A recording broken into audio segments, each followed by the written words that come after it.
Hi, Dad. Welcome back to another episode of Dave and Andy's Honest About Life. How are you? I'm doing well, Andy. How are you doing? I am wonderful today. Thank you very much. That's good. I hear your voice. You were doing some screaming at your daughter's, rowing competitions this weekend. So, yeah, I I get was, that too. they, you would have been the same way. I'm sure you'd have been the same Oh, way. You've been actually to some of those races, and you know that the boats are so far out in the water that the only way they can hear you is if you really yell. yeah, yeah. Can you use a blowhorn when you're out there as as Yeah, a as a a, meg- fan? a megaphone, you A can do that. megaphone? Yeah. Yeah, Oh, yeah, that's awesme. yeah. I need to get one. I need to get one of those so I don't try so Yeah. hard. That's my Christmas gift to you next time. That's Thank awesome. you very much. So, a question I have for you is something I think that a lot of young people think about, and how their parents have gone through this transition. Maybe, maybe not. But as you get older, do you care less about what other people think? That is very good. I'm sure a lot of people will be thinking about this as they're hearing this question, but I believe that I care less about what other people think the older I've gotten. For 43 years, I had to really care about what other people thought because that was my business. And, if they didn't like me, they didn't think I was doing very well, I wouldn't have lasted as long as I did.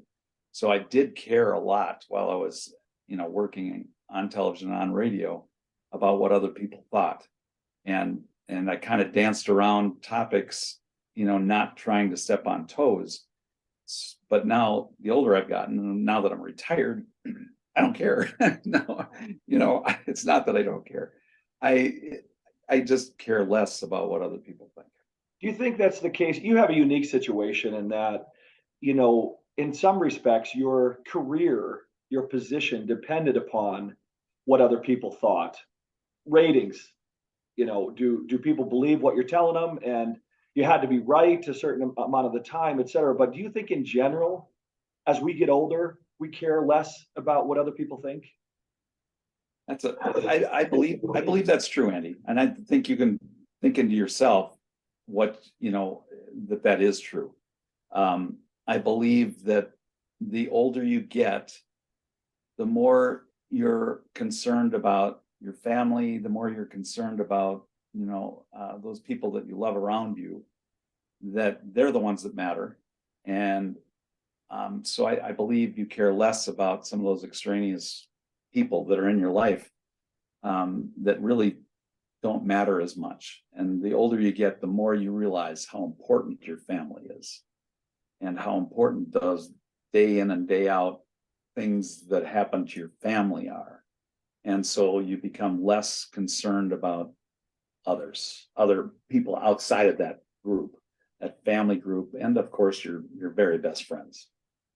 And I wonder, what part is played in the negativity. So, we sort of distance ourselves from negativity. I think a good friend of yours, Joe Schmit, has built a platform around positive thinking, around just bringing positive people into your life and distancing yourself from negative people. I wonder if, as we get older, we have distance ourselves from negativity and pulled in those who add something positive to our lives. So it's not maybe so much that we care less, but we don't have to care so much anymore because we've spent a lifetime surrounding ourselves with people we want to be with. Does that make That's sense? that makes total sense, Andy, and I think you nailed it. Um, I do believe that you start to bring in those positive people because they make you feel better. Positive people make you feel better. I believe they feel great. I think they feel better already, and they make you feel better. So it's the people that you have around you that help you, you know, determine what kind of feelings you're going to have and what kind of outlook you're going to have. And none of us want negative. So I do believe we surround ourselves. And Joe Schmit, love the guy, love his books. And he's got a knack. He's got a very good knack about bringing the best out of people. And I just love listening to him. I think it's because his message is so, it resonates, right? It's so strong and just a lifetime of experiences. We build on that, we grow on that, and we realize there's not a ton of time left. So, right, why surround yourself with those who do a lot of judging? Although, at times, especially, and I know sometimes you and I, Dad, we talk about politics, we talk about religion, we talk about those sorts of things, but politics, it's so divisive, right? And you find yourself aligning yourself with other like-minded people. And I wonder about the health effects of that, and how if you bring in those potential divisive topics into your life, that you're forced to make a decision, and sometimes that decision is negative, and how that affects your health long term. And again, I worry about the effects of the divisiveness in politics, the health effects, because it's like a 50-50 split, right? When I say conservative, liberal, and there's an independent portion, but it really feels like it's so evenly distributed, and I worry about maybe more than half of the country just being so caught up in this that their health is affected by it.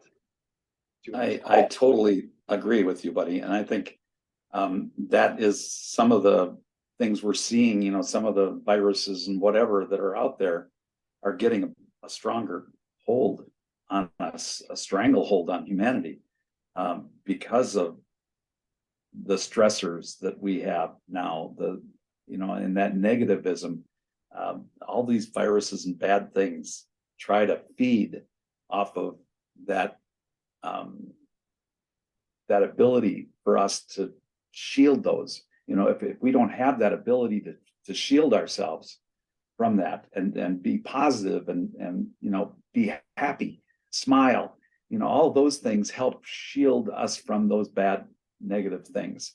And I hope that we as human beings start to realize that and start to gravitate toward positivity in our lives.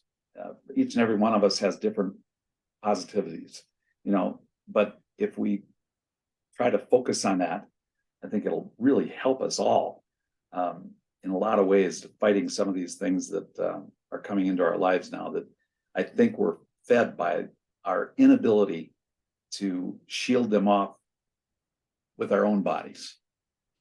Well, I think that's a powerful message. I think it's a great place to leave this session, Dad. So thank you for really thinking deep about that topic and sharing with us your perspective. Thank you, Odie. I love you, man. All right, love you. We'll see you soon. All right.